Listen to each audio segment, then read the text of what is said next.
Суунун жетишсиздигинен улам элдин турмушу кандай өзгөрөт? Баткен облусундагы Көкташ айылынын мисалында айтып берели. Бул айылдын тургундары үчүн суунун жетишсиздиги эң курч маселелердин бири.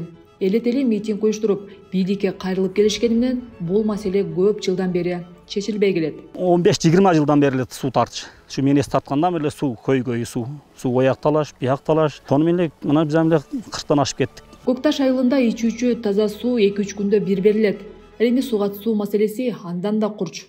Суу тартыштыгынан улам жергиликтүүлөр мал чарбачылык, дыйканчылык менен алектен алышпай калган.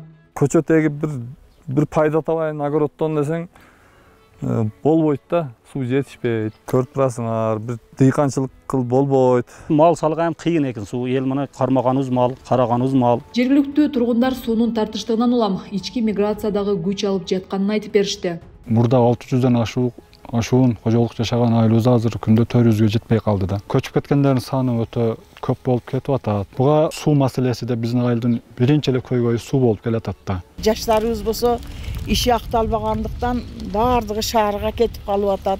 Азыр 10 үйдүн 4-өө 5-өө жабык туруп атат. Ал эми жергиликтүү бийлик бул айылда таза суу маселеси 2-3 жылда толук чечилерин айтып ишендирди. Бул үчүн Сауд жана Ислам өнүктүрүү фонду менен келишим түзүлгөнүн билдирди. Былтыр биз райондун өнүктүрүү фондунан 1 миллион сомдон ашык акча бөлүнүп берилди. Ал жерге таза суу түтүгү тартылды. Бирок анын таза суу түтүгү тартылганы менен бүгүнкү баскынкы айылдарда мындай проблемалар ал жерде бар. Ислам өнүктүрүү банкы жана Сауд өнүктүрүү фонду менен бул таза суу биздин районго да каралган.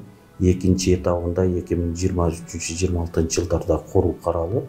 Бирок ага чейин тургундар начар жашоо шартына чыдап келүүгө аргасыз. Элибиз өтө чыдамкай жакшы эл, мына ушундай кургакчылык жылдарда, кургак абада да, жерлерде да жашап келатышат.